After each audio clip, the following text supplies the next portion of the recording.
And will you pray with me? God, may the words of my mouth and the meditations of all of our hearts be acceptable to you, O God, our rock and our Redeemer. Amen. Today, we have another schizophrenic Sunday at Quincy Point Congregational Church. The liturgical calendar proclaims it's Christ the King Sunday, but it's also Thanksgiving Sunday. We have a giant in-gathering. I wish you could see all of the food that we've collected. And it's our jumping off point for Thanksgiving week. I'll start with a Thanksgiving story. A friend of mine received the following note from her college freshman son. Dear Mom and Dad, I'm sorry I didn't write sooner, but I really did break my arm when I was climbing out of that window. I suppose I was lucky. Cindy, the girl that works overnight at the gas station across the street, called the fire department and time, and while all of my possessions were burnt up, no lives were lost. I am so grateful, Cindy. I hope this won't be too inconvenient, but since Cindy and I are now dating, I invited her to come and live at your house with her baby and her German Shepherd puppy. Don't worry, we can all stay in my old room. P.S. None of this is true. I'm actually writing to say that I got a C in biology, and I flunked English Lit. I just wanted you to be able to hear the news with the appropriate perspective. Love, Eric. To be thankful in all circumstances, we need a proper perspective of our circumstances and of God. Only then will we be able to give thanks to the Lord in all ways.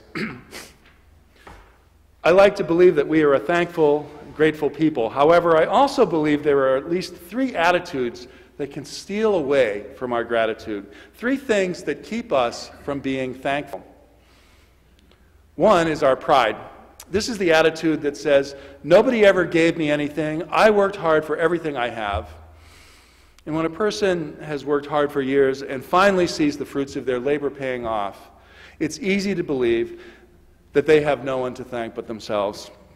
And while their work is probably praiseworthy, I'm just hoping some of that praise goes to God, without whom our work and our worth would be not only impossible, but would be without value. Actually, let's just stop and remember the phrase, from whom all blessings flow. We sing it every week here. Another attitude that keeps us from being thankful is a critical spirit or constant complaining. Instead of being grateful, this person will always find something to complain about. A lady known as an incurable grumbler constantly complained about everything. She lived in rural America. She went to church every Sunday. At last, her preacher thought he had found something about which she could be happy. For her farm crop was the finest for miles around. When he met her, he said with a beaming smile, "You must be very happy, Mary. Everyone is saying how healthy your potatoes look this year." "True, they're pretty good, but what am I going to do when I need the bad ones to feed the pigs?" says Mary. A third attitude that keeps us from being grateful is carelessness or inattentiveness. Someone once said that if the stars only came out once a year, we would rush out and we would stay out all night to see them. But they're there every night, and we've grown accustomed to them. The Israelites grumbled because they had no food. So God miraculously sends manna to cover the ground each day except the Sabbath day. Then they start grumbling because it was the same thing every day. They had a miracle straight from God every day, but they were no longer satisfied. Because of pride, carelessness, or critical spirit, some people will never be truly thankful for all that God has given us. Rudyard Kipling was a great writer and poet whose writings most people have heard of and enjoyed. Unlike many old writers, Kipling was one of the few who had the opportunity to actually enjoy his success while he was still alive. And he made a great deal of money at his trade, which is not always the case with writers. One time, a newspaper reporter came up to him and said, "Mr. Kipling, I just read that somebody calculated that the money you make from your writings amounts to over $100 a word." Mr. Kipling raised his eyebrows and said, "Really? I wasn't aware of that." The reporter cynically reaches down into his pocket and pulls out a $100 bill and gives it to Kipling. He says, "Here's a $100 bill, Mr. Kipling. Now give me one of your $100 words." Kipling takes the $100, he folds it, he looks at it, he puts it in his pocket, and he says, "Thanks." And he's right. The word thanks is certainly a $100 or $1 million word. It's one word that is too seldom heard and too rarely spoken and too often forgotten. If we would all adopt an attitude of thanksgiving into our lives could be changed. We could be happier people. In Luke 17, we read about 10 men who were healed by Jesus of their leprosy. One of these 10 men, only one, came back to give thanks. And Jesus said, "Where are the other 9? He was the only one willing to take time to go back and say thank you. Because of this, Jesus says to him, "Rise and go, for your faith has made you well." And I wonder why Jesus said that in that way. I mean, like the others, the man was already healed of his leprosy from the time they went to go show themselves to the priest. But when Jesus says to this one man, "Your faith has made you well," he wasn't just talking about a physical healing, he was talking about a spiritual, a mental healing. The leper was made whole. We too are made whole by our thanksgiving. Psychologists will tell us that sincere gratitude, thanksgiving, is the healthiest of all human emotions. I want to say that again.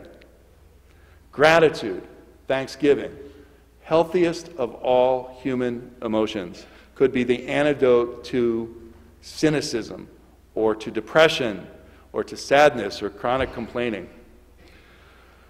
It is said that gratitude produces more positive emotional energy than any other attitude in life, and I don't think you can be really happy unless you're really grateful. And a thankful heart will endear others to us and us to others. For you see, thanksgiving is not only good for the giver, but good for the receiver. God appreciates our thanksgiving.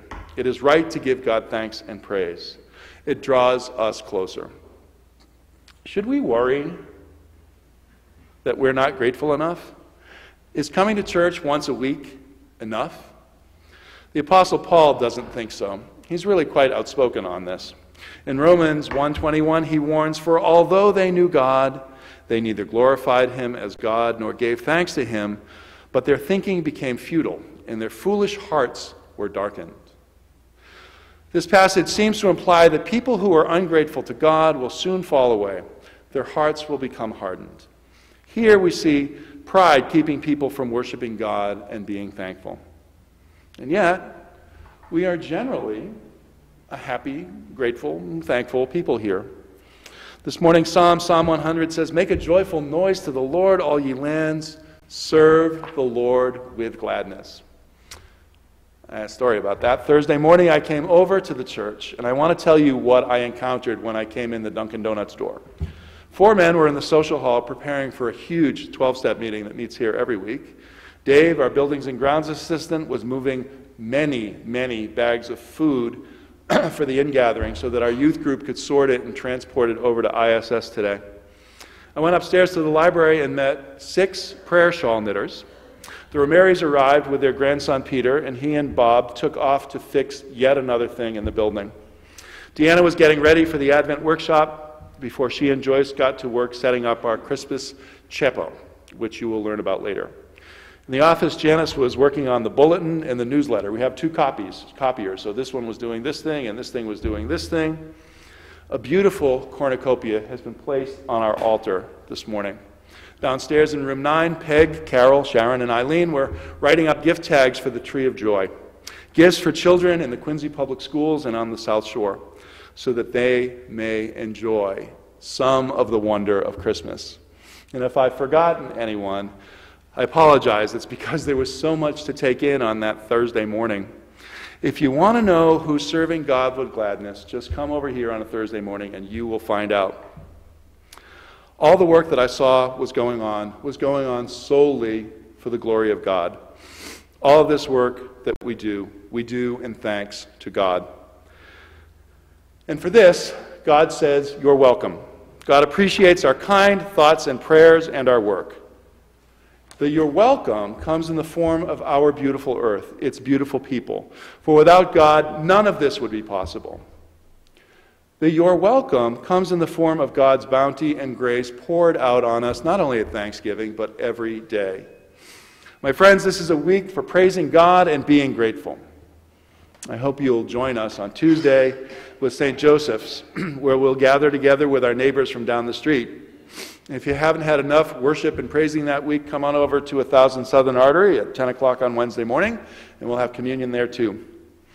God has blessed this church with a rich ministry of fellowship, learning, worship, and service. As Don Remick told us last week, sometimes we come wearing our bibs so that we may be fed. And sometimes we come wearing our aprons so that we may serve. And we are truly grateful and thankful for that. We are, as the song goes, the recipients of all good gifts around us, sent from heaven above. Amen and amen. And now, for the work of the church and the community and the world, our morning offering.